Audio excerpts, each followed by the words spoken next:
ಲಾಸ್ಟ್ನ question ಕೇಳ್ತೀನಿ, ಕರೆಕ್ಟಾಗಿ answer ಮಾಡಿ. ಸಂಗೊಳ್ಳಿ ರಾಯಣ್ಣವರ ತಾಯಿ ಹೆಸರೇನು? Right answer. ಅಣ್ಣ ರೈಟ್ ಆನ್ಸರ್ ಕೊಟ್ಟಿದಾರ. ಸದ್ಯದ ಮಟ್ಟಿಗೆ ಬಹುಮಾನ ಇರೋದು ಅಣ್ಣವ್ರಿಗೆ ಮಾತ್ರ. ಓಕೆನಾ? ನೋಡಿ, ಅಣ್ಣವರು ಕರೆಕ್ಟಾಗಿ ಆನ್ಸರ್ ಕೊಟ್ಟಿತ್ತ. ಸಂಗೊಳ್ಳಿ ರಾಯಣ್ಣವರ ತಾಯಿ ಹೆಸರು ಕರೆಕ್ಟಾಗಿ ಹೇಳಿದಾರೆ ಅಣ್ಣವರಿಗೆ ಬಹುಮಾನವನ್ನು ವಿತರಿಸಲಾಗುತ್ತದಿಲ್ಲ.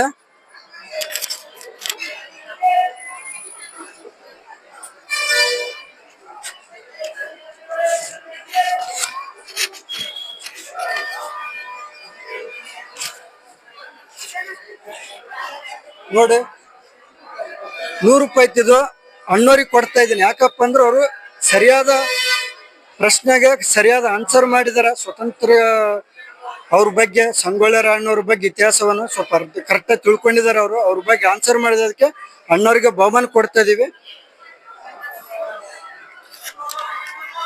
ಮಾತಾಡೋಣ.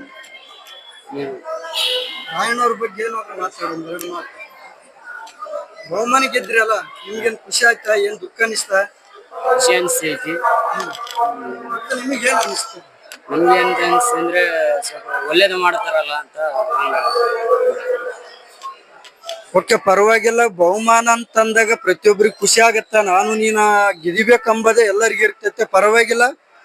ಅಣ್ಣವ್ರಿಗೂ ಪ್ರತಿಯೊಬ್ಬರಿಗೂ ರಾಯಣ್ಣನ ಬಗ್ಗೆ ಚಲೋತ್ನ ತಿಳ್ಕೊಂಡಿದಾರ. ಅವ್ರಿಗೂ ಕರೆಕ್ಟಾಗಿ ಆನ್ಸರ್ ಹೇಳಿದಾರ.